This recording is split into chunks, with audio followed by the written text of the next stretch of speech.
Welcome, everyone, to the last presentation of the 2023 Western Connecticut UFO Conference. My name is Aurelio Muraca.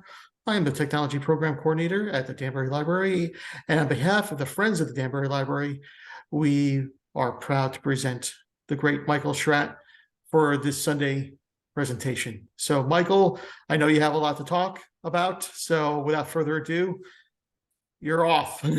Okay. Aurelio, I want to thank you very much for giving me the opportunity to be with all you today, because if it wasn't for you, none of this would happen. So I appreciate that. I really appreciate that. All right, so why don't we go ahead and get started here?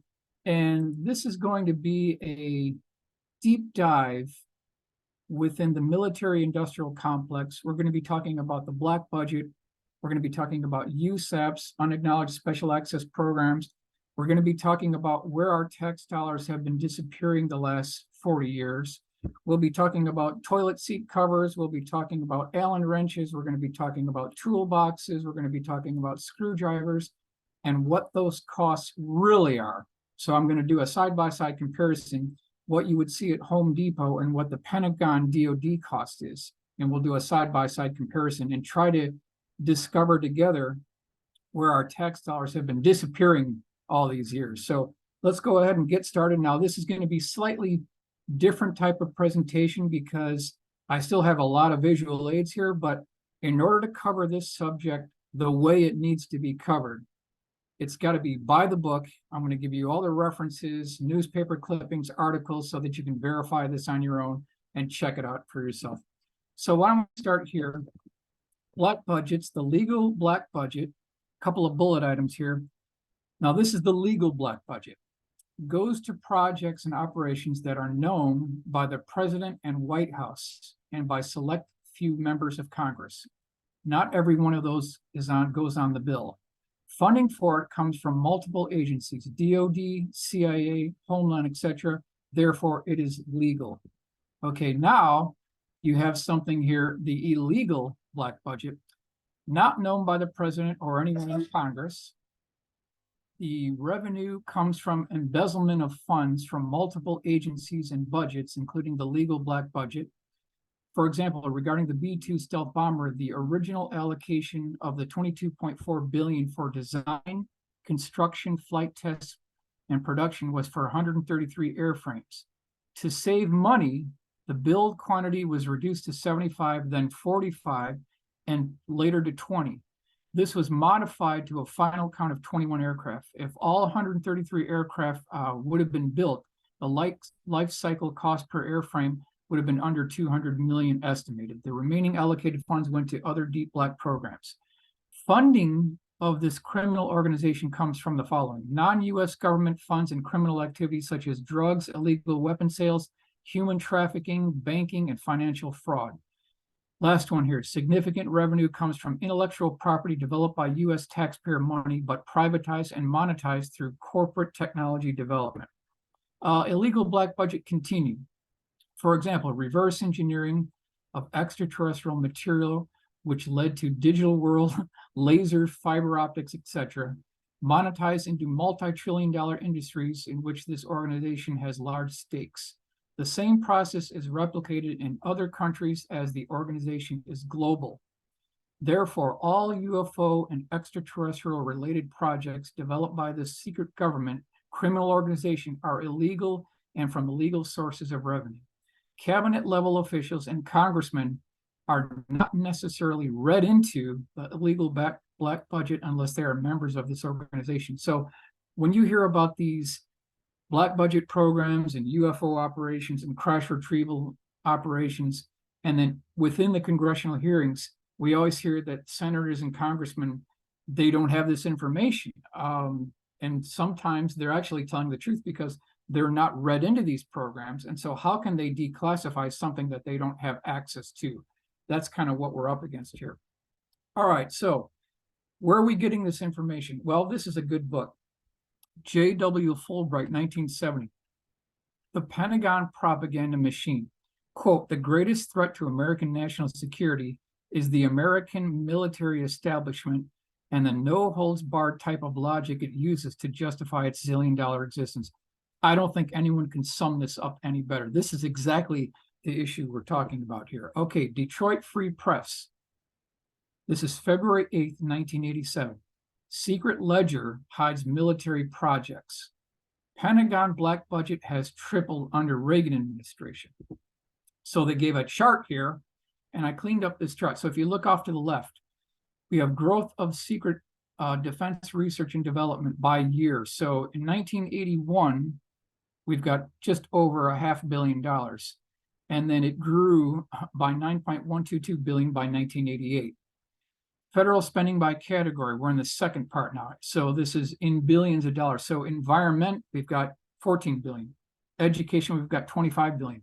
Pentagon's black budget was 35 billion for fiscal year 1988. So in point of fact, what that means is we're spending more for classified deep black programs than we are for our children's education to secure our future. Next one, Air Force black budget funding, total funding for the Air Force budget was 51.1 billion for fiscal year 1988, of which 19.1 billion was classified black budget funding. Okay, so let's continue here. One reason the black budget has increased so dramatically under Reagan is the administration's desire to keep more projects secret. As William Casey, now retired CIA director, said in a 1983 interview, he did not want a low-profile agency. He wanted a no-profile agency. Yeah, we're talking about something that's completely off the books. When you deal with USAP programs, there's no congressional oversight, there's no public scrutiny. And if you work for one of those projects and the president asks you for specific details regarding that project, your mandatory reply is to be, Mr. President, no such project exists. Next one, Thomas Amley. And this is all in this Detroit Free Press article, February 8th, 1987. That's where I'm getting this. Thomas Amley, a Pentagon missile expert with security clearances high enough to know about some black programs, said the military has three basic reasons for having them. One, you're doing something that should generally be secret. There's only a couple of those, and stealth isn't one of them. Two, you're doing something so damn stupid you don't want anyone to know about it. And three, you want to rip the money bag open and get out a shovel because there is no accountability whatsoever. Yeah, that's the mentality at the Pentagon. Pentagon's top secret black budget has skyrocketed during Reagan years. National Journal, March 5th, 1986. Since the Reagan administration arrived in Washington 5 years ago, a steadily growing proportion of the Pentagon's budget has been funneled into highly classified programs. The so-called black budget. Defense policy analysts may disagree on the exact size and rate of increase of the black defense budget, but few dispute that it has grown significantly over the past half decade. National Journal, March 5th, 1986. So if we break down some of these numbers here, the amount of classified funds earmarked for research and development, R&D, and procurement projects that the Pentagon declines to enumerate in specific budgetary line items has jumped from 891.9 million in fiscal year 1981 to 8.6 billion in fiscal year 1987, a tenfold increase. So if you look at the chart here and under 81, you can see at the bottom here, total black budget. And then you continue going forward, 1987 request drop down to the bottom. You can see, so during this Reagan buildup, 81 to 86 timeframe, there was like a 5-year buildup here. They had a blank check. These defense contractors could basically write a blank check, and this black budget just skyrocketed. The Defense Department, not surprisingly, maintains an official stance of strict silence on the growth in black budgeting and the reason for its growth. Nobody here ever discusses that aspect of the budget, said a Pentagon spokesman. That's an area we cannot talk about. National Journal, March 1st, 1986. Okay, so how do we as taxpayers going through our daily lives, how do we track what's going on? How do we find out what the Pentagon has been spending our money on? How do we find this out? Well, turns out every January, Congress sends a budget to, the Department of Defense sends a budget to Congress to vote on it. This happens every January. There is a classified version and an unclassified version. The unclassified version is available to the public. So you as a taxpayer can walk right into the Library of Congress and you say, I'd like to request a copy of the Department of Defense fiscal year for 1994 or whatever year you want. And make sure you specify RDT&E programs R1. That's Research, Development, Test, and Evaluation programs R1. So this is constitutional. It is our obligation to question authority. And you have every right to question your government and find out what your government's been spending money on. So when you start going through this document, you can see over on the left, you've got line item, you've got program element number. So 020802221F. If you go over to the right, electronic combat support. So it kind of tells you what was spent on the program. But as you go through this document, things start dropping off the radar screen. Near the bottom here, senior year operations, forest green. These are examples of classified programs. We'll go over here. Here's another one, Leo, okay? Another black budget program. One down here, this is line item 97, program element number 35172, and it looks like a 6. Bernie is another one. So another thing to keep in mind is the smaller the code name, the deeper black the project. So if you have something called Theme Castle, Bernie would be a deeper black program than Theme Castle. That's how these things work. Okay, next one, Defense Daily, July 14th, 1988. And you can see a lot of these, I'm not going to read all these here, but if you just look over, you can see how much was spent. But again, these things start dropping off the radar screen. Copper Coast, black program. This is July 14th, 1988, Defense Daily. Another one, Omega, off the radar screen. Theme Castle, senior citizen, senior year operations. They don't give you anything here. So bottom line is you take the total amount, you subtract the knowns, and what you're left with are the black budget funding programs. Okay, so let's go over some code names here. I got this from John Andrews, Senior Project Design Engineer, Testers Model Corporation in San Diego. Very good researcher. Probably the original classified aircraft researcher that there was. John Andrews was a great guy. Rosetta Stone, Rosetta, Housekeeping, Redbird, Rainbow, Snowbird. A lot of these programs, some of them are proprietary. So if you have something like Boeing Phantom Works Bird of Prey, which was a contractor proprietary program, FOIA requests do not do any good. So it's completely useless. But these are the type of programs that we want to drill down on. Redbird, Rainbow, Snowbird. Those are the things that we as taxpayers have paid for, but there's no information on them. Okay, so Palm Beach Post, May 10th, 1992. And you can see the growth of this black budget in this chart here, 1986 to 1993. It went up, went down, went back up again. A couple other names that we should consider, code names. Tractor Pull, Have Flag, Centennial, Forest Green, Constant Help, Senior Citizen, and Seat Clock. So these are all within the DoD Pentagon budget. But again, these are classified programs, and we as taxpayers, they feel we don't have a need to know. Blank check. I want to give good credit to Tim Weiner. He did a fantastic job. This is a miraculous book. It was a watershed moment. Blank check, the Pentagon's black budget. Fantastic book. It's required reading for anyone who wants to get into this here. Philadelphia Inquirer, February 8th, 1987. A growing black budget pays for secret weapons, covert wars. Since President Reagan took office in 1981, his administration has more than tripled the black budget. This secret spending for classified programs now totals at least $35 billion a year, according to an Inquirer investigation of Defense Department records, corroborated by the Pentagon and congressional sources. Go to the next one here.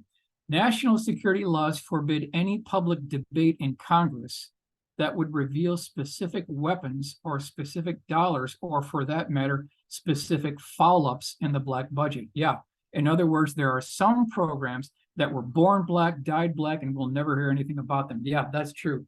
So when you hear about some type of black program, we're not going to get any details, but there may be other programs associated from that one where they siphoned off money, but we're never going to hear those programs. They would be completely black. All right, next one. This is Inquirer, February 8th, 1987, Philadelphia Inquirer. As a consequence, critics say the black budget is far more vulnerable than the rest of the defense budget to shoddy work, inflated bills, and outright fraud by contractors and subcontractors. Representative John D. Dingell, a Democrat from Michigan, whose House Energy and Commerce Committee is trying to penetrate the secrecy surrounding the Pentagon spending, said flatly that the black budget conceals outright illegal activities. Yeah, that's true. Secrecy shrouds the budget. San Francisco Chronicle, July 20th, 1988. This article talked about underground bases, underground facilities that are associated with black programs. Interesting article. Analysis of Pentagon budget documents shows that from fiscal year 1985 to 1989, $500 million will have been spent building or improving black bases, secret facilities designed to support such activities as stealth aircraft operations, contingency facilities for Middle Eastern conflicts, hosting special operations units, electronic spy stations, and even combat hospitals stashed away in tunnels. So this is San Francisco Chronicle, July 20th, 1988. So if you look at the left here, you've got the map that takes you to Dreamland, which is also known as the remote tests out in Nevada. Of course, you've got Tonopah Test Range, that's over to the right, and other facilities, underground facilities at Edwards Air Force Base, Eglin Air Force Base, MacDill Air Force Base is another alleged site of where a lot of interesting things are stored, an upper section where they have a classified library. So you can see that what the government does, they do not work on a single point failure policy. They stretch out their portfolio to different locations so that if there's a fire in one location, they're not going to lose everything. They are definitely going to diversify their portfolio. Okay, next one. The hush-hush budget. Secret U.S. arms funds mushroom under Reagan. The Akron Beacon Journal, February 22nd, 1987. More from John Dingell. The Pentagon keeps these programs of almost unbelievable size from Congress, from the General Accounting Office, from its own auditing agencies, Dingell said. And every time they have kept secrets from us, the facts, when they come out, have been surrounded by a bodyguard of lies. Good wording on this, really good wording. Although the few members of Congress who are briefed on the black budget and the larger number who are not are growing increasingly unhappy with the system, they have been unable to pierce the Pentagon shield of secrecy. Yeah, it's because we're dealing with the varsity team. We're talking about silver bullets, and these are the crown jewels of the government, and they're not going to let these things go without a fight. Okay, so off to the left, we've got Les Aspin. Off to the right, we've got William Dickinson. Two of those in the know, House Armed Services Chairman Les Aspin, Democrat from Wisconsin, and ranking minority member William Dickinson from Alabama think the Pentagon secrecy is unjustified. They have said 70% of the black budget could be declassified at no risk to the national security. We haven't seen that today. This is back in '87. We haven't seen anything close to that today. So they're still doing classified black budgets. Okay, the budget you can't see. In a shrinking defense pie, the stealth slice is growing thicker each year. Pentagon's new priorities. This is the Washington Post, July 7th, 1996. The massive growth of a clandestine military was one of the most criticized features of the Reagan-Bush defense buildup. Over 12 years, hundreds of billions of dollars were spent in secret on airplanes and spacecraft, on test facilities and bases, and on covert operations. With the end of the Cold War and a new administration, some people predicted that the Pentagon might cut back and bring these projects into the light. They were wrong. That's true. They were wrong. How do you hide a black program? Okay, here's how they keep it under wraps. Just a few examples. You use overly generic terms and code names so that nobody has the slightest clue what you're talking about. Now, this is the double speak they use here. Operational systems development. Well, what is that? That could be anything, right? Selected activities. These are things that they hide within these budgets so that people can't figure out what's going on. Advanced program evaluation. Special evaluation system. U.S. Navy classified code names, Retract Maple, Link Laurel. Again, this is the double speak they're using, and they're almost laughing us at this point, really. It's almost a laughable joke to the taxpayer. The Air Force Research Laboratory at Wright-Patterson Air Force Base has expanded its campus with a new office complex that includes 9-inch thick internal doors, 2 basement levels, and high security video conferencing capabilities. What are they designing and building? What are they hiding? Really, I mean, it's crazy. 9-inch thick internal doors. I wonder what's going on there. All right, the Pentagon's secret stash, Mother Jones, March, April, 1992. Today, close to 100 million flows through underground pipelines from the Treasury to the Pentagon to fuel the national security machinery of the United States. The black budget is the secret treasury of the nation's military and intelligence agencies. It is appropriated and spent with the barest public debate or scrutiny. Interesting, interesting. Now, there was another report that during the Clinton administration, we were blowing $100 million a day on these programs. I mean, outrageous amounts was just going out the door. Billions are still being spent covertly to build nuclear bombers that can fly at 8 times the speed of sound, underground nuclear war command posts for the president and his peers, nuclear-powered engines for Star Wars rockets, and 100 more highly classified machines.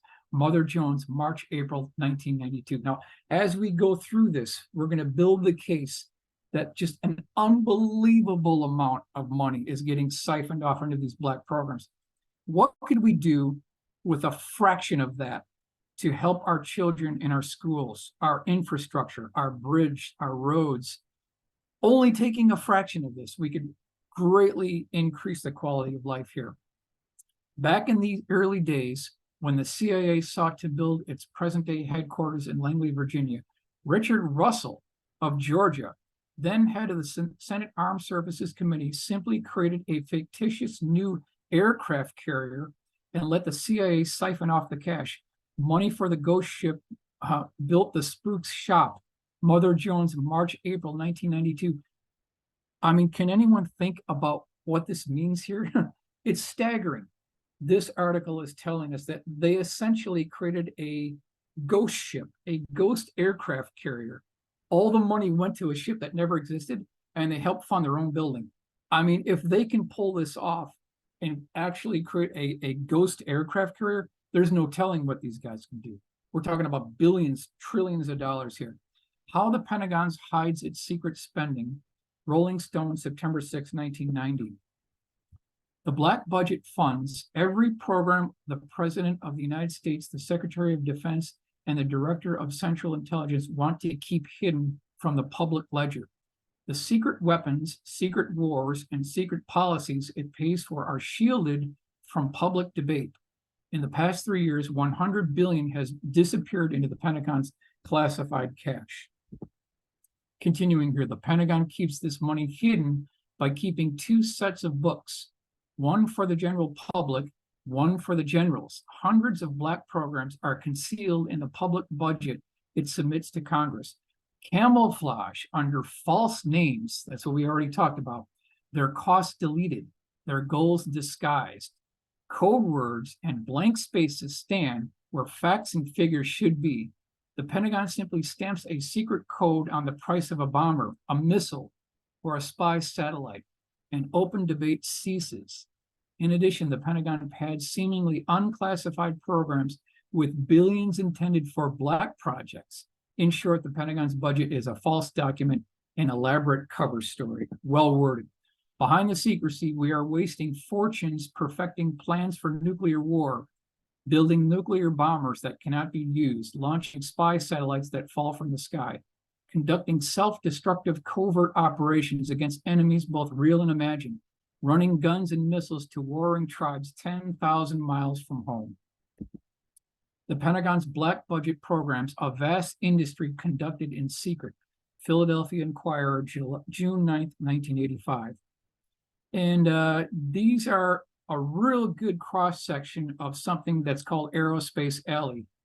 And we'll just talk about this. This is Philadelphia Inquirer, June 9th, 1985. The so-called black world of military programs has become a nearly $30 billion industry based largely in California that encompasses tens of thousands of employees working under Pentagon clearances and beyond public scrutiny. So if you were an inquiring person, you could do this trip an entire day. So this is Aerospace Alley, Southern California. You could take your car, start in San Diego, start going up the 405, get into Long Beach, get into Torrance. You've got some Pico Rivera in California, where the assembly plant was. Moving up the 14, getting into Palmdale, Lancaster. That was the final assembly area for the B-2 stealth bomber. Continuing down to Edwards Air Force Base, and then terminating at Mojave, California. So you could, if you really wanted to, you could take this entire trip and hit these locations all in one day. And really, the heart of the military industrial complex is Southern California, and ground zero is Air Force Plant 42. Okay, but the turn toward greater secrecy at the Pentagon, critics say, has important implications for a democracy that depends on public oversight. The Pentagon is seeking to avoid scrutiny. They contend blocking the public's access to inform on programs that probably are no secret to Soviet intelligence. I believe we have classified too much. Secrecy is a measure that hurts our opponents a little and us a great deal. Dr. Edward Teller. Interesting, candid statement for Edward Teller. I think he's right on. Black budget proposal estimated at $28 billion. Austin American Statements, February 13th, 1994. Here's what they said. The estimated $28 billion for secret military and intelligence spending, known within those circles as the black budget, is hidden in false line items and deleted passages in the Pentagon's accounts. The figure is a secret and has been since the beginning of the Cold War. A growing movement in Congress seeks to publish the black budget's bottom line, citing the Constitution's demand that a regular statement, this is from the Constitution, a regular statement and account of the receipts and expenditures of all public money shall be published. So far, the Clinton administration has stayed with the tradition of secrecy, despite the appeals in December from 12 powerful Democrats in Congress. This is from the American Statement, February 13th, 1994. So even within our own original founding father documents, it is our right to question authority. It is our obligation. And we need to get this regular statement and account of receipts and expenditures for all public money. It's constitutional. It's part of our republic. Defense Department goes on record spending spree. Carlsbad Current, October 3rd, 1983. Aspen says Pentagon can't find $20 billion in excess dividends. The Boston Globe, May 24th, 1985. And these costs, they just keep adding up. They miss 10 billion here, 15 billion here. It just, what are they spending the money on here? It's outrageous. Okay, on the money, author explains wacky world of military buying. Dayton Daily News, May 28, 1989. Pentagon officials urged to iron out nuts and bolts. This is from American, August 2nd, 1984, Gettysburg. All right, now, nuts and bolts at the Pentagon. The price is wrong, $1984. Source, Tampa Times, August 2nd, 1984. That's where I'm getting this information. So I'm not just pulling these numbers out of anywhere. I want to tell you exactly where I got these numbers, and we're going to show a side-by-side comparison here. Okay, so let's begin. Washer, civilian price, $3. That's like the max you would spend. So this, we're talking about Home Depot price here. We're talking about Walmart price here. Washer costs $3. Taxpayer DoD Pentagon price, $387. $387 for one washer. Okay, hammer price, civilian price, $17.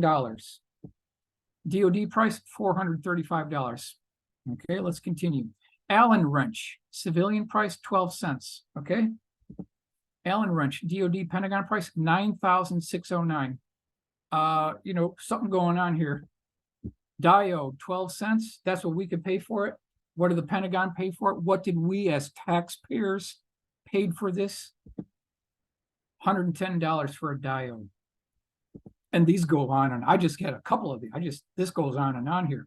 Monkey wrench, civilian price, $8. Pentagon price $2,228 for a monkey wrench.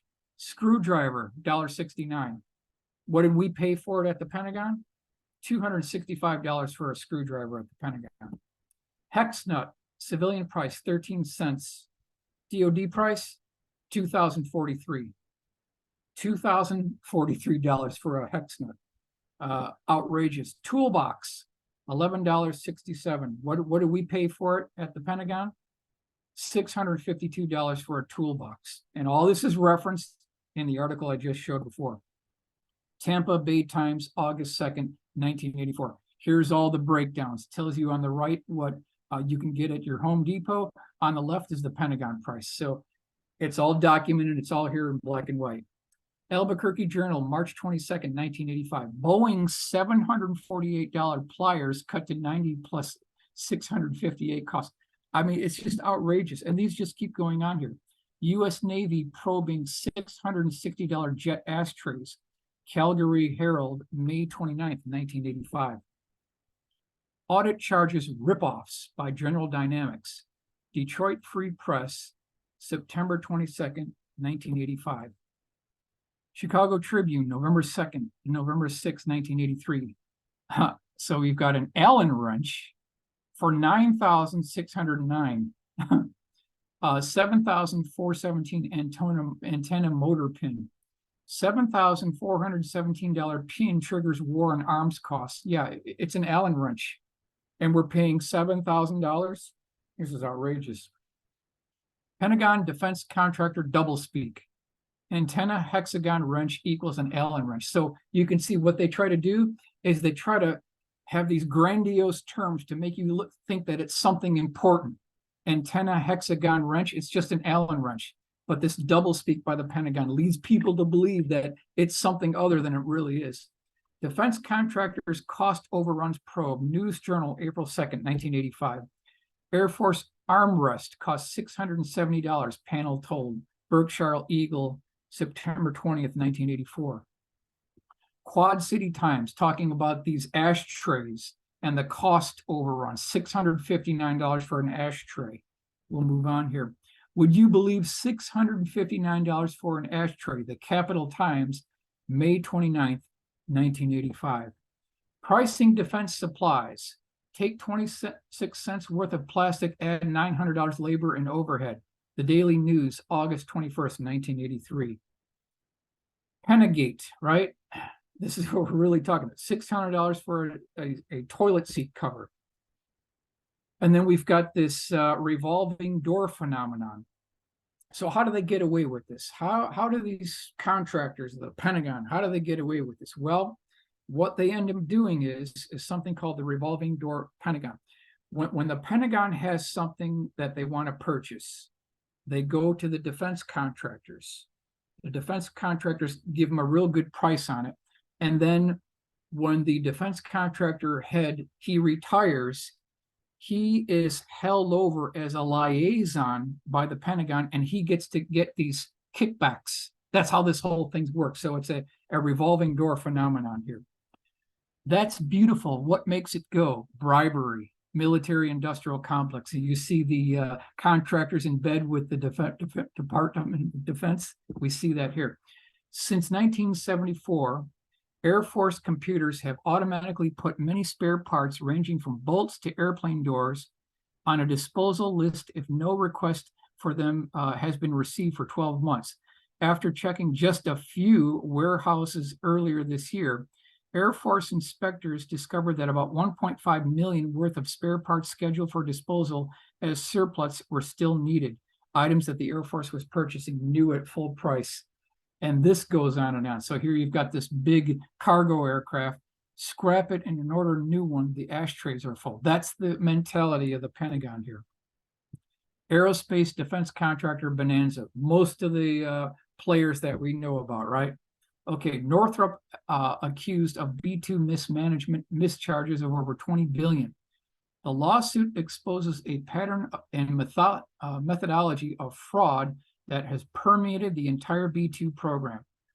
The program was like some tapeworm that insinuated itself into the gastrointestinal system of the taxpayer. I love these wording here. New York Times, November 7th, 1989. We'll continue on here. This one I really love. F-16 pulley puller cost in 1983. If you can look at this picture on the bottom, so you've got something that's about 1 inch wide, about 2 inches long, and maybe just over an 1/8 inch thick. It's got 3 tapped holes in it, and it costs us as taxpayers in 1983 $13,717 for a pulley puller. Then I tracked the cost that this thing had over the years. So Pentagonist, page 214 is the reference. So in 1982, we paid $10,000 for this thing. In 1983, it went up to $13,717. 1984, they dropped it down to $9,007. And then March 19th, 1984, we got the bargain basement price for this little block of $8,832. You could take this to a home machine shop for $1,275. I mean, this is crazy what we're paying, overpaying for these products. And it goes on and on. Defense contractor was paid $1 million to ship 2 washers. Washington Post, August 17th, 2007. American taxpayers were charged $9,606 for a 12-cent Allen wrench. This is Pentagon, page 211. Audit of Pentagon spending finds $70 billion in waste. New York Times, March 30th, 2011. $70 billion in waste? This is incredible. What is going on here?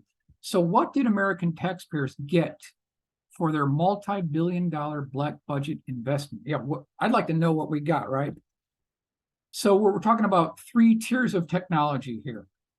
Tier 1, okay, common, ordinary, garden variety, vanilla flavored aircraft. That's your F-15s, your F-16s, your F-14s. Tier 2, previously black programs which have been declassified into the so-called white world. That's your F-117 stealth fighters. That's your B-2 stealth fighters. That's your Boeing Phantom Works bird of prey. Tier 3, classified USAP, unacknowledged special access programs, which have virtually no congressional oversight and circumvent the established laws of physics. That's your Hudson Valley boomerangs to a certain degree. That is your Belgium triangles. That's your black triangles that have been seen all around Palmdale, Lancaster, Antelope Valley area. Those are your tier 3 aircraft. Okay. In-house term. This is very important. If you hear these terms in any kind of a C-SPAN setting or CNN Live or in congressional House hearings, Senate hearings, keep your mind up and your ears open for these terms.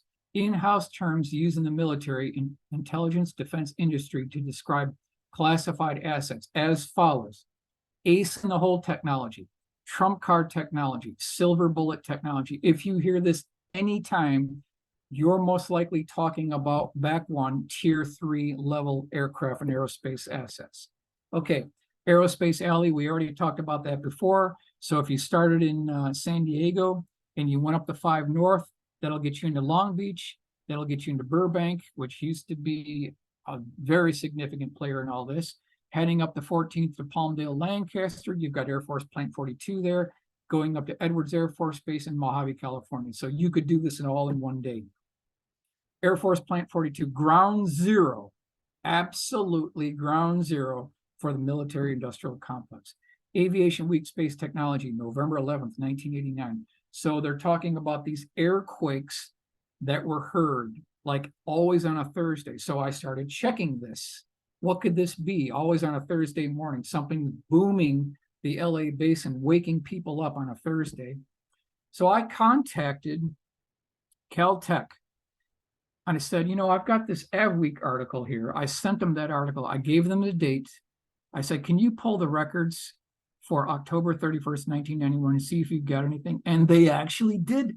This is what they sent me. And you can see here, they call it a sonic. This is not an earthquake. This is an airquake. Something was screaming across Catalina Island, going, you know, basically over downtown LA, heading through Edwards and then going into Area 51. Above Mach 3, wasn't the space shuttle, it wasn't the SR-71. So something was going on here.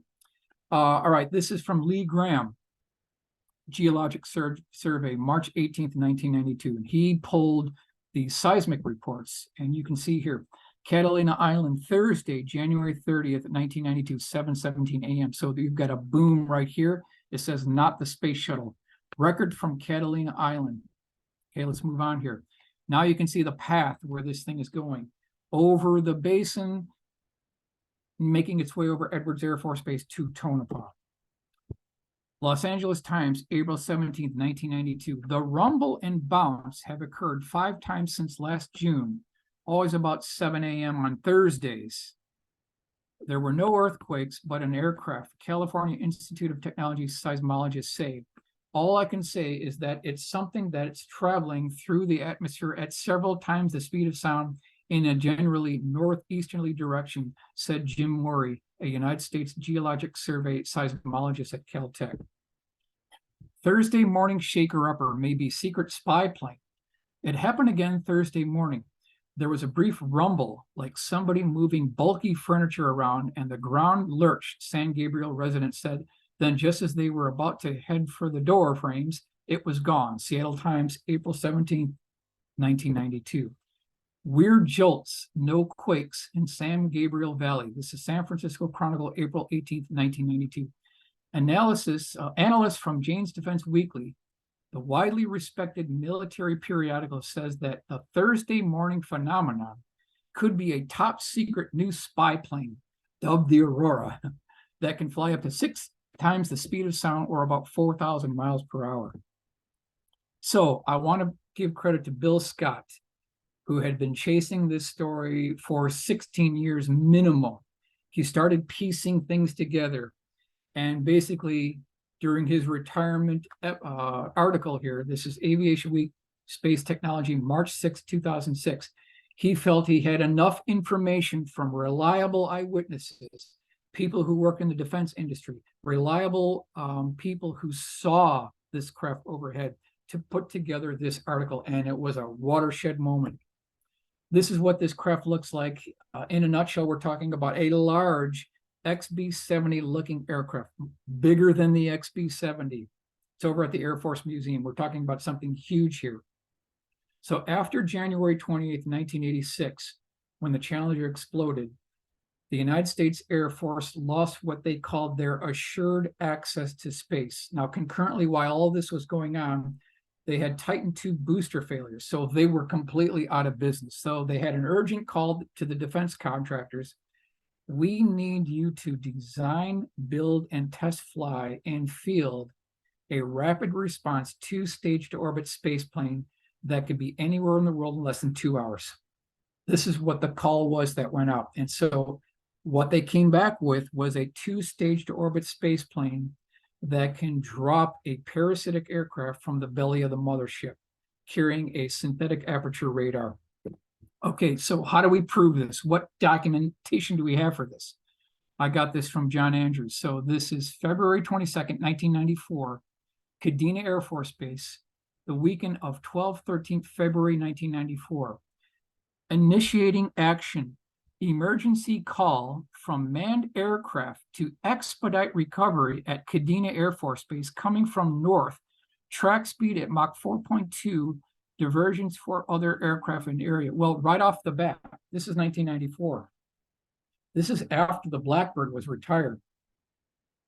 Coming in at Mach 4.2. Well, that blows the Blackbird out of the water, right? Because the Blackbird can only go, allegedly, Mach 3.3. This is Mach 4.2, so we can rule out the Blackbird. Process. Aircraft recovered and quickly placed in secure hangar.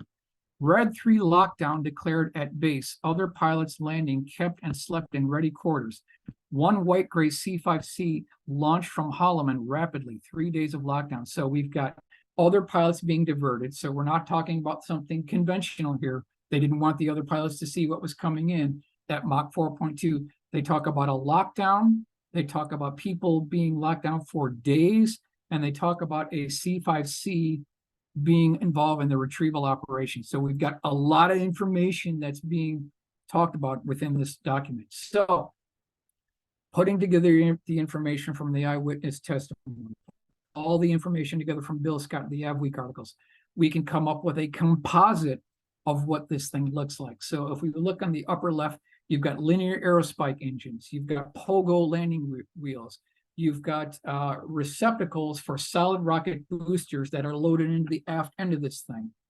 You've got a very interesting red thermal protective heat ablasive material coating that's located on the very leading edge of the section on the leading edge of the wings. On the bottom of this thing, reports indicated that is completely composed of black space shuttle tiles with grooves in them. We've got a Q bay on the bottom view drawing here, which is for the activation of synthetic aperture radar and other payloads. And then up on the back end of this bottom view, you can see the tail that was covered by a tarp. So when this thing was recovered, there was some type of damage where it had to make an emergency landing at Kadena Air Force Base. Now, here is what the mothership looks like. So we're talking about something massive here.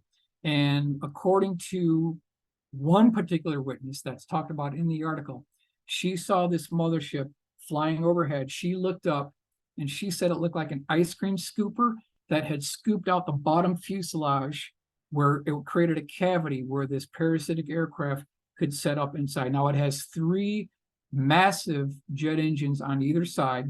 There's a cavity in the center. It has massive winglets, at least 16 feet tall. It has a retractable canard up front, and then it has a crew of 3. So we've got a pilot, we've got a co-pilot, and we have something called an LRC. He's a LCR, Launch Control Officer, and he is a liaison between the mothership and the parasitic aircraft. Here's a illustration by Thomas Bogan. This is the recovery unloading process at Holloman Air Force Base, February 14th, 1994. So there were transient pilots that saw this thing being unloaded from a C-5, and you can see this is what the operation may have looked like here. So I've got a world exclusive here, taking everything that we've got from the eyewitness testimony, everything from the Av Week article, the transient pilots that have seen this parasitic aircraft, and we put together a model from the Philippines that shows you what this mothership looks like. Now, this thing was reported as being large, white. It has a black leading edge here. It has retractable canards. It has winglets on both the ends of the delta wing and also at the ends of the canard that retract backwards. I'll give you another view here. You can see a good view of the canards here. And then the crew of 3. So we've got the pilot, co-pilot, and launch control officer. He sits aft and again is the liaison between the mothership and the parasitic aircraft. Now, here is our best effort on what the smaller aircraft looks like that would sit up inside the cavity of the mothership.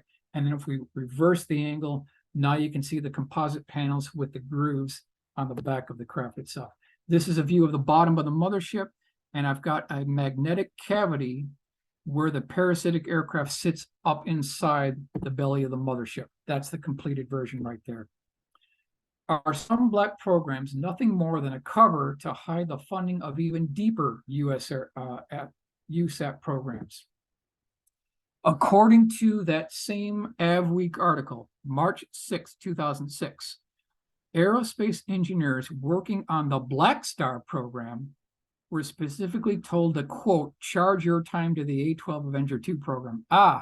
So is that where some of the money disappeared on the A-12? It was filtered over to the Black Star program. That's what these defense contractor engineers are telling us. It's all in this March 6, 2006 Av Week article. Now, no discussion about classified black budgets and aerospace assets would be complete without us talking about the Hudson Valley boomerang between 1983 and 1989. Now, I've covered this before in other lectures. Linda Zimmerman has done a fantastic job covering this as well. And I just want to talk about one instance here. Now, just as a refresher here, there were at least 25,000 eyewitnesses that reported multiple boomerang-shaped vehicles. A lot of these things had a low-frequency electrical hum associated with them. They sounded like an electrical transformer or a sewing machine.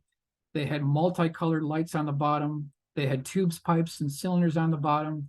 When you look through these transparent panels, people who were below these craft, and we'll go ahead here, they could see a cross beam and girder construction through these transparent panels. So this is March 24th, 1983, Taconic State Parkway on a Thursday. That's interesting. Now, why I'm talking about this is I want to give credit back to our good friend Linda Zimmerman. Credit goes to Linda Zimmerman for giving me the reference on this one. And in this case, that's this one right here. We got them red-handed. We caught them red-handed. She had referenced a case for me. This is Danbury, Connecticut, boat launch in 1983, where a quote-unquote UFO was approaching the boat launch, and there was a very witty fire personnel who went up to the fire truck, the pumper, and he shined spotlights on what this UFO was. And when the spotlights hit these craft, it was ultralights flying in formation. So we got them red-handed. We know that there was a group of not only ultralights, but private pilots flying in formation to muddy the waters and to cover our own deep black programs. And when the spotlight shined onto the ultralights, they peeled away. We saw these guys peel away. So this is one very rare case where we got them red-handed. We know that there is a liaison between these pilots, the ultralight pilots, the private pilots, the FAA, and the government and the defense contractors are all in bed hoaxing these UFO sightings over the Hudson Valley area and other areas to hide their own deep black programs.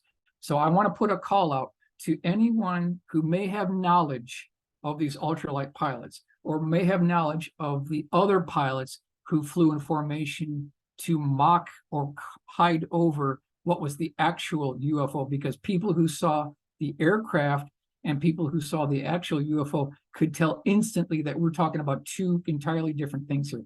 So I want to put a call out to anyone who has firsthand knowledge of these pilots. Please contact either me or Linda Zimmerman. We're both on Facebook. We want to get to the bottom after all these years. Let's see if we can finally solve this mystery here. Okay. You may fool all of the people some of the time. You can even fool some of the people all of the time, but you can't fool all of the people all of the time. From Abraham Lincoln. Yeah, that's right. They're not going to fool us anymore. We've talked about the budget. We know where they're spending. We know where the spending's coming from. We've got some numbers on what they're doing. We've got the dates. We've got the times. We've got the locations. We know about the silver bullets. We know that there's been a massive cover-up program using regular pilots to hide and muddy the waters. We've got all the pieces in place. All we need now are the final segments to put this mosaic together. We definitely need your help here. Let's continue on. Let's talk about some other programs here. November 20th, 1956, Danielson, Connecticut, 25 foot across. Now, the primary eyewitness was outside the house. She looked up and she saw what looked like a half beach ball flying over her house. In fact, it almost hit the chimney, just barely over the house. She looked up and saw this thing looked like a flying vanity light. It had multicolored flashing lights, and each light was connected to 3 donuts that looked like a Tesla coil. We'll zoom in here a little bit closer. You can see each donut here, and we'll zoom in a little bit further. Between each golden donut, there was a black band, and on the reverse side of each donut, there was what looked like Aztec Inca lettering, or something that you would see on the border of a Persian rug. That's exactly how she described it. Now, this is her drawing of this. She did a fantastic job. Look at her detailed drawing off to the left here. You can see she's got this iconology written on the bottom of this craft here. This is 25 feet in diameter. And off to the left, I've kind of done a detailed view. And off to the right, I've blown up even larger. And I'm just going to read the text here. Resembled an ancient Arabic language, also looked like the border of a Persian Oriental rug. Reference design scenes on Mayan or Incan pottery. That's what she saw during this sighting. Interesting case. We'll go through another one here. These all have a man-made component to them. Late August 1970, Calgary, Alberta, Canada, 40 feet in diameter. This was a chiropractor that was riding a horse, and he saw a cloud approaching his location. Whatever this vehicle was emerged from the cloud, and he said it had 2 counter-rotating vents on the bottom of it. It had these spires sticking out. And you can see here's the actual technical drawing, and you see the arrows show you which way these vents are rotating. Now, does this look like an alien spacecraft that would have vents on the bottom of it and would be emitting a blue electrical discharge? I think we need to look at a much more conventional man-made exploration and explanation from what these craft are here. October 9th, 1972, Long Island, Smithton. So couples driving down the road, it's at night. The wife sees it before the husband does. He was still scared to get out of the door because he might have had traffic approaching his location. She gets out, looks up, and she sees something that could only be described as a flying iron go directly over them. There were white lights on the corner of the vehicle. There was a red light on the left, a green light on the right. There were two poles sticking up, and then between the two poles, there was a wire going across. Again, is this an alien spacecraft, or have they been using our tax dollars to fund their own gravity control experiments? Here's the article that talks about this is the original drawing from the investigation. This is the original sketch from the eyewitness. And you can see these two bars coming across with this wire connecting the top of the two poles here. Chicago O'Hare, April. This is May 2001. I actually interviewed the primary eyewitness. This happened at something, it was a very interesting case because this happened at something called the Ozark Hangar. Now, the night before, it had rained, so there was kind of a wetness on the tarmac today. And what 5 eyewitnesses noticed was a dish-shaped craft fly right over their location by the Ozark Hangar. From this view, it looks like a cigar-shaped craft, but it had 12 lighted segments, or you could call them slots. There was a bubble transparent canopy up on the left. There was what looked like a circular opening on the top. And then off to the right, when I interviewed this witness, he said that there were stinger or spires coming out of this, and that at the end terminating point of these spires was about an 18-inch diameter sphere, and these things were moving like tentacles of an octopus as this thing was flying by. Does this remind anyone of an alien spacecraft, or are we talking about something more conventional? This is his original sketch of what this thing actually looked like as it was flying by. And on the bottom aft section of the craft, there were 2 prongs or protrusions sticking out. Each one of those had a sphere coming off them as well. Here's the detailed drawing. This is the latest and greatest drawing that I put together from the eyewitness original sketch, and you can see these spheres and these octopus tentacles here. Now this is interesting. Air Force Report 2025. Look at what the Air Force wants in 2025, the capabilities that they want or already have. Brief description. The holographic projector displays a 3-dimensional visual image in a desired location, removed from the display generator. The projector can be used for psychological operations and strategic perception management. It is also useful for optical deception and cloaking, providing a momentary distraction when engaging an unsophisticated adversary. So what they're doing here is they can take an actual craft, project an image of a false craft by heating up the molecules, making it look like an actual aircraft, thereby fooling an unsophisticated adversary. Very interesting wording. So now we've talked about some of the optical deception. What about these black triangles that we've seen? Do we have any references for these black triangles? November 22nd, 1985, 15 miles northwest of Madison, Wisconsin. This was seen basically by a primary eyewitness, and what he described is very interesting. This is his statement here. The underside of the craft resembled, quote, the back of a refrigerator, like a collection of condensation pipes that ran back and forth. And this is what this witness saw. Does this look like the bottom of an alien spacecraft, or are we talking about something much more conventional here? Is this craft using liquid nitrogen cooling pipes to turn the entire craft into a superconductor? Because superconductors only be conductive when they're super chilled down to minus 279 degree Kelvin, or like absolute zero. Again, these are the back of what these people are reporting on the bottom of these spacecraft. Now, is this an extraterrestrial spacecraft, or are we talking about something more conventional here? This is the Southern Illinois Triangle. This is January 5th, 2000. This was what multiple police officers are reporting. This staggered stepping piping. It looks like stacked Legos. It looks like the bottom of it, the back of a refrigerator. That's what these reports are telling us here. The bottom of the craft resembled building blocks with plumbing pipes. Shiloh, Illinois police officer David Martin. Again, is this an alien spacecraft? Look at what this gentleman said. What is shaped like an arrowhead as big as a football field, 2 stories tall, and flies slowly through the air? If you don't know, don't feel bad. People across the Metro East saw an object fitting that description float slowly overhead early last Wednesday morning, and no one yet has been able to explain what it was. Very interesting. Craig Stevens, this is his original drawing. He actually took a photograph of this thing. Very interesting what he said here. This thing was huge. It was moving like a blimp from south at about 500 to 1,000 feet above the ground. Officer Craig Stevens. I could only hear a very low decibel buzzing sound.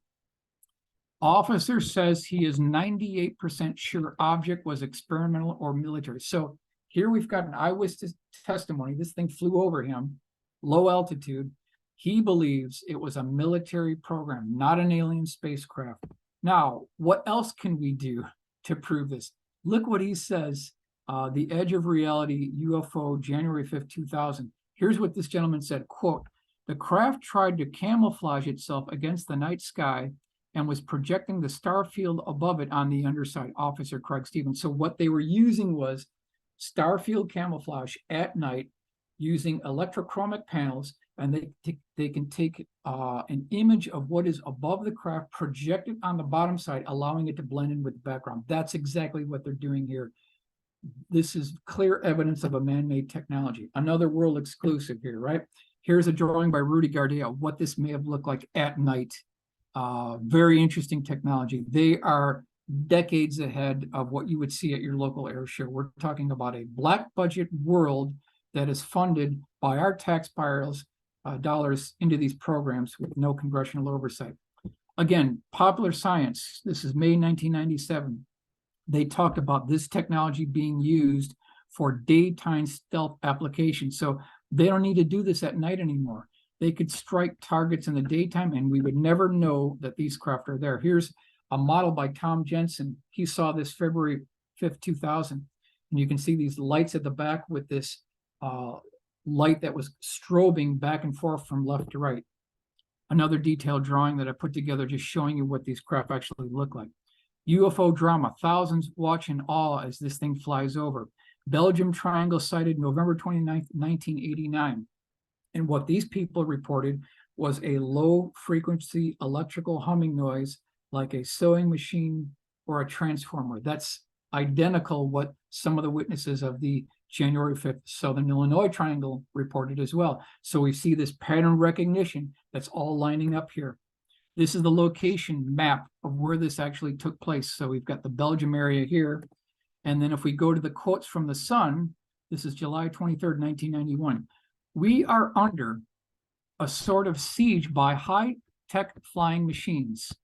These craft are clearly the product of an advanced society and are under intelligent control. Their shape, size, speed, and the way they move are unlike anything known on Earth. These UFOs are technical marvels. They operate with a propulsion system unlike anything man has ever seen. Yeah, to an unsuspecting person who is not read into deep black programs by the military-industrial complex, this would appear as magic. This would appear as something ET. But as we've shown here, we can see that through the black budget spending within these defense contractors, they've made the breakthrough. They have the technology.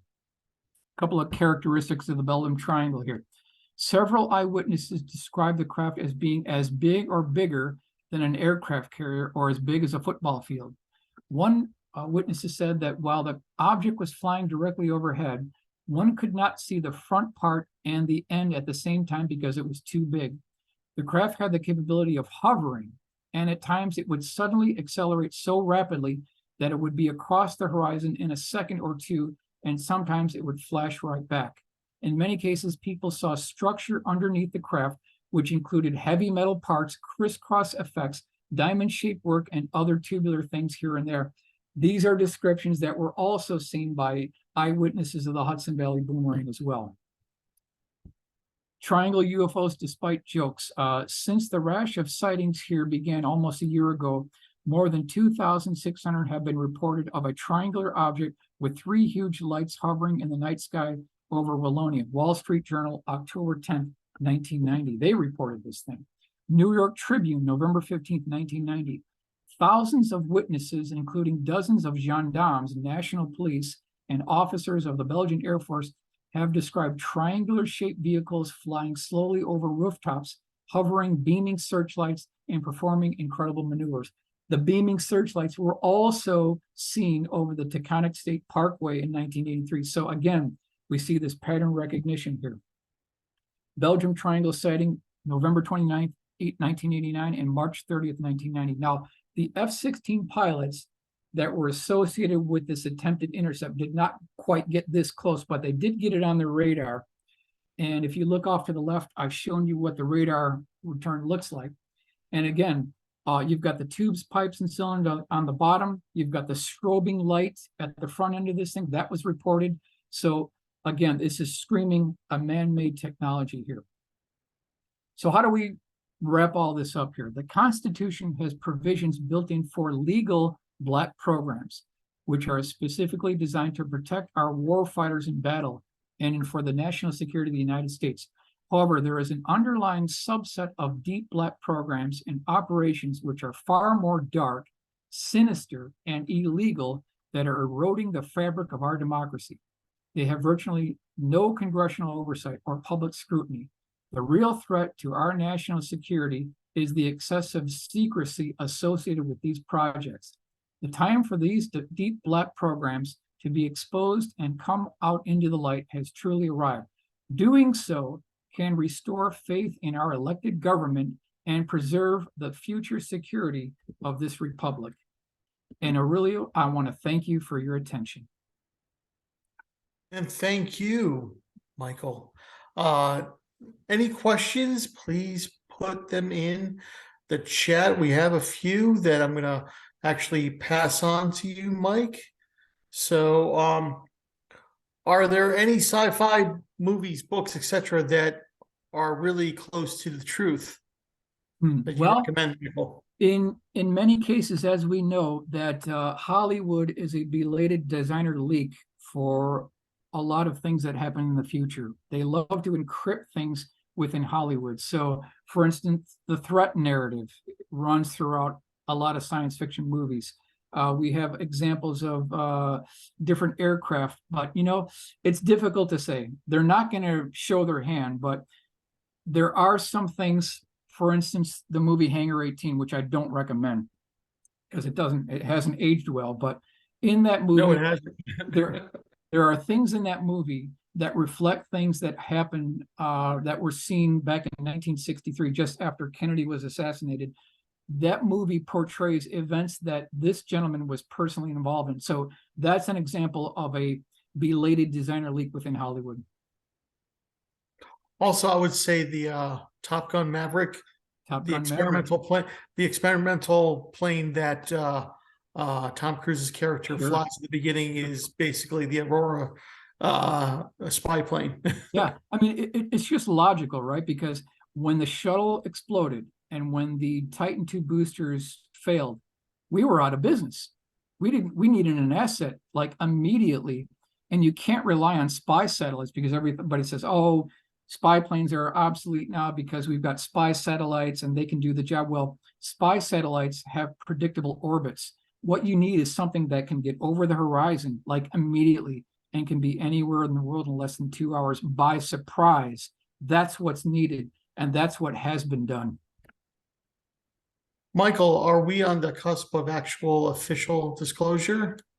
Well, in some cases we would think so because we've had recent congressional oversight and we've had public hearings on this. But the problem is they just keep on kicking the can down the road and we don't get anywhere. I mean, this thing has been going on for over 80 years. If we don't do something dramatic, take the bull by the horns, make a management decision, another 80 years is going to go by and all of us are not going to know the truth. So in my assessment, looking at this for years, the only way that we're ever going to get disclosure is we need to drill down on the crash retrievals, because the crash retrievals are the Rosetta Stone for moving this field forward. They contain the bodies, the debris, and the craft. Anything short of that, and we're just going to be spinning our wheels. And so that's why the UFO crash retrievals are the only vehicle to move this forward. And we need to get that information handed over to the scientific community, and they come together as a united coalition. That's how it's going to happen. But the problem is, how do we get access to the underground vaults? How do we get access to those underground vaults? It's going to be next to impossible. It's going to be very difficult. Now, there is a vehicle in place now, December 22nd of last year. We have a vehicle in place now, a bill that has been passed where whistleblowers can come forward without any repercussions. So this is one option that we're using now for these people to come forward. Another question from our audience. At first, I thought you were complaining about the extraordinary costs the taxpayers were paying, but now it seems that you are justifying those expenses. No, I'm not justifying those expenses. I think it's crazy that this has been going on for so many decades now. There's been so much that's been swept under the covers that are way beyond a black program. Some of these things have to do with propulsion systems that could change the entire landscape of this world. We could get rid of pollution. We could get rid of internal combustion engines. So in one sense, yes, I do know that there is a time and place for different programs being kept under wraps to protect the warfighter, which probably should be kept under wraps. However, when you have a black budget program that is completely rogue, that is extra constitutional, that may or may not have an ET element that's eroding the foundation of our republic, those should be checked. Those things that there are no threat to national security, those should be declassified. Another question, what weapon systems have been ID'd with these objects, and what exactly could be their military use? Well, I think the best way to answer that is talking about crash retrievals and why these things are crashing, what things they have exploited from the technology. Dr. Greer has made a very good point about this, is that if you have an ET civilization and they've come all this way through time and space and quarks and gravity wells, quasars, different star systems, they come all this way and then they get to the atmosphere of the Earth and then they crash. It is very clear that these vehicles are being targeted, tracked, and shot down by rogue elements of the military-industrial complex to exploit their not only propulsion and weapon system applications, but free energy applications as well. So that's kind of where we're at here. They're using scalar weapons to shoot these things down. Those weapons have undoubtedly been retrofitted onto our most advanced aerospace assets. Can you explain a little bit more about what those weapon systems are? Sure. Nikola Tesla, and I did a whole article about this, a whole lecture about this. Even in the early 1870s, he had been talking about, and this is reported in newspapers clippings in 1930s, he talked about his death ray, where there would be a squadron of 300 aircraft, and using scalar weaponry, using a quote-unquote death ray developed by Nikola Tesla, he could basically take this aircraft squadron down and it would just wipe out anything in the area. This is something that was talked about. He developed the technology. And then when he died, the United States Navy came in and they microfilmed all his articles and research papers. Why is the Navy getting involved here? Why is the Navy, what do they have to do with this? And what ties do they have with the Atomic Energy Commission? And how does Tesla's weapons research tie into all of that? That is part of another presentation that I put together, and I pinned it down really hard that there's a direct link between what Tesla was doing and what we can say is being done illegally to shoot these things down. Michael, another question. What's the best crash retrieval evidence? Well, best crash retrieval evidence is from Leonard Stringfield's research that he had put together. I've got the book right here. I don't know if this can be seen, but this is UFO crash retrievals status reports, all of them, 1978 to 1994. This is the book to get if you want to get the intricate details on the crash retrievals that Leonard Stringfield had investigated from his firsthand military witnesses, pilots. There are astronaut statements in here talking about what was going on. There are air traffic controllers. There's people who worked within the Pentagon talking about, that's all within this book. And it's from these firsthand witnesses. That's why his book is probably the most important, because of the credibility of the witnesses. Are there any other books that you can recommend, Michael? For crash retrievals, Ryan Wood did a book quite a long time ago called Magic Eyes Only, but within the crash retrieval research, definitely Leonard Stringfield was right up there. He's the gentleman who blazed the trail. He's the person who coined the term UFO crash retrieval. So credit goes to Leonard Stringfield for basically giving us this area of research. Is there any other books that you would recommend on other topics that you have covered in this discussion? Well, certainly Blank Check by Timothy Weiner. I talked about that here. That's something that's required reading for anyone who wants to learn more about the black budget. So his book, Blank Check, is fantastic. Do you think there are any humans that may be receiving information from, from out there, so to speak? That's really hard to prove, right? I mean, it's always the $64 million question. How do you prove any of this? But when you look through this publication by Leonard, it is case after case of military witnesses coming forward. Now, I've identified 119 of these. Could some of these be hoaxes? Absolutely. Absolutely. You could knock out 3, 4, 5, 6, 7, 8, something like that. But you just can't knock out 100 witnesses. They can't all be lying. All we need is one of them to be authentic, and the case for non-existence of crash retrievals completely falls apart. So all we need is one. The evidence is in support of us, actually, in the research community. It's like the numbers are on our side. Just to basically piggyback off of that, one of the things that I remember from Bob Lazar's testimony is when he worked out there in Dreamland in S4. He said from the briefings that he got and being prepped for his reverse engineering program that there were actual beings on site helping the United States government that was working with, at that time, the Soviet Union on reverse engineering and other technology at that time, until there was an incident, very famous incident that happened, and they left, and actually the Soviet Union was expelled at that time. Have you heard of anything about that? Well, the only thing I could comment on there are, and I agree with Dr. Greer on this. He talks about this being a transnational program. It is a transnational program. It doesn't have borders, although we are at the top for sure, because we've used some of the black budget funds for these other programs as well. But it gets murky here, right? Because where's the physical evidence? Where's the proof of this?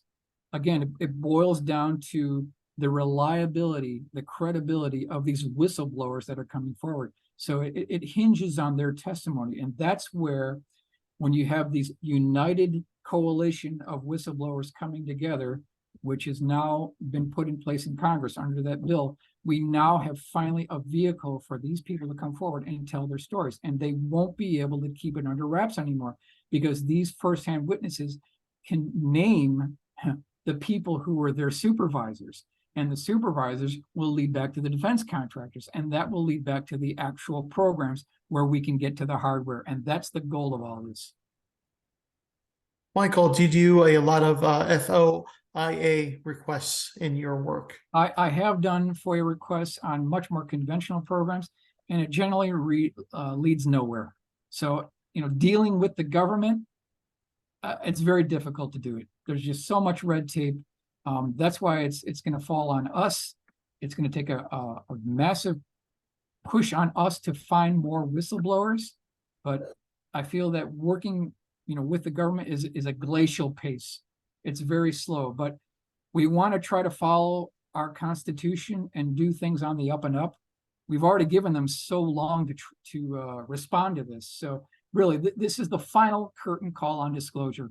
If we don't take this opportunity now to identify these firsthand witnesses, it's just going to be too late. This is really the final curtain call. How could the new physics principles behind these objects be kept secret? Well, when you have a craft that can go, say, 10,000 miles an hour, make a left-hand turn with no G's, they can do it because it's a silver bullet. It is the crown jewels. It is the trump card technology. They're not going to let that technology out. They're not going to pull it out for a skirmish of a threat. This has to be something huge where they would roll this out. So they can't keep this under wraps when they really want to. That's borne out in many programs, like the atomic bomb program. They kept that under wraps. There were hundreds, there were thousands of people who worked on that program. This was kept under wraps. So when they really boil it down to something they want to keep completely secret, they can do it. They can do it. During the 80s and 90s, when many of the newspapers were running these stories and trying to get attention, what was the public reaction, and was there any public discussion or government response at that time? I really don't know how much the public knows or cares about this. I mean, we all lead our daily lives. I mean, we're trying to commute to work on a Monday morning. Do we really want to get bogged down in program element numbers within defense contract budget line items? I mean, it's a very dry, almost boring subject. I mean, you got to be a special type of person to get excited about program element numbers. I mean, this is not for the faint of heart. I don't think, or I don't even know if the public really understands the level at which these programs are piercing through the Constitution. They're going right through. They're eroding the republic here. I just don't think they're aware of it.